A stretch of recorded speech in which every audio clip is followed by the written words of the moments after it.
Good morning mga ka-stroke. Siyempre, nasa park tayo. At dahil naghatid tayo sa ating bunso, hatid lang sa gate. Sa gate ko lang po nihatid. At siya po ay maglalakad na papunta sa kanyang school. Malapit lamang po dito sa amin. Back to routine na tayo. Hatid bago diretsong exercise dito. Mag-warm up, mag-stretching. Ganun ang gagawin na naman natin. Ginagawa ko yan nung pag hindi siya napasok, pumupunta lang ako dito sa hapon, walking. Pero pagka siya napasok, yan, sinasabayan ko siya sa pagpunta sa sinasabayan ko siya. Nihatid ko siya hanggang doon sa may gate para walking ko na yon. Tapos pupunta na dito sa park or dito sa gym dito sa loob ng village. At dito po ako siyempre mag-walking, stretching. Yung ganun po ang ginagawa dito. Alam nyo naman ka-stroke, sa mga nakapanood na sa akin dyan, paulit-ulit ko lang itong ginagawa. Dahil wala, may development, pero iba pa rin yung full. Hindi naman full, 90% recovery tayo, na hindi nagagamit ng extern, hindi na matatapilok, at magagamit na itong kamay sa pagsulat. Yun, ganoon. Pero hanggang sa ngayon, hindi ko pa rin siya may sulat. Nakakahawak siya ng lapis, ballpen, pero hindi ko siya masulat. Wala sa focus. Kaya yun, eto, ganito na naman. So, paano? Tara mga stroke, at inyong po akong sabayan sa pag-walking or pag-stretching. Tara, samahan niyo ako.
Flashback. Mga ka-stroke, tayo nakapag-stretching na. Sa all tayo nag-stretching, mga konting exercise, at talagang mapagod. Talos 3 months po tayong sa bahay lamang, nagwa-walking, nag-stretching, tapos nawala pa nga si father, kaya lalong nawalan ng gana. Pero tuloy-tuloy naman ako, hindi lang yung katulad ngayon na ganito lagi ang ginagawa. Siyempre tayo ngayon bumalik ng pagpasok, meron tayong rason para gumising ng maaga, mag-walking sa labas, sumabay utoy, tapos diretso dito sa park. Ayun, at 1 year ko na naman itong gagawin. Halos 3 months din po akong hindi nag-walking dito sa sa park, sa street, sa labas. More on tayo sa bahay lang, konting stretching, tapos upo na sa laptop, ganun. At hapon wala na. Pero po ngayon balik na po uli ako sa pag-stretching at pag-walking dito sa labas, at para makalayo-layo na tayo uli. At Sabado naman hilot time, kaya masarap na. Kahit tayo ay bugbog sa pag-stretching at pag-walking, may maghihilot sa atin para ma-relax ang ating affected. Yan. Siyempre, shoutout muli sa Name of Fitness at mga dyan sa Planet Sowed, Kuyang Emeng, yan, shoutout po sa inyo. Tito June at Tito Jerry, yan, shoutout po. Sa Team Squad ng Tito June, yan, shoutout po. Sa Team Landing ng AdSense Me, yan, shoutout dyan, mga tulog time na mga kalanding.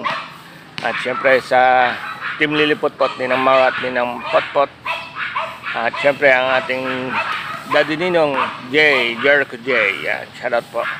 So paano, ingat-ingat po ang lahat, at bumalik na po tayo sa ating routine na paghatid sa aking muso. Ay balik ulit tayo dito, magwa-walking, mag-stretching. Yan, yun na po ang ating gagawin. Wag lang umulan. So paano, hanggang dito na lang ulit, at bye-bye.